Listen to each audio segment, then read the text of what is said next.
સ્વરૂપે આજે,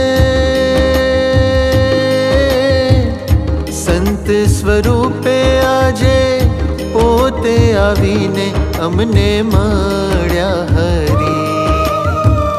સંત સ્વરૂપે આજે પોતે આવીને અમને મળ્યા હરી, અમને મળ્યા.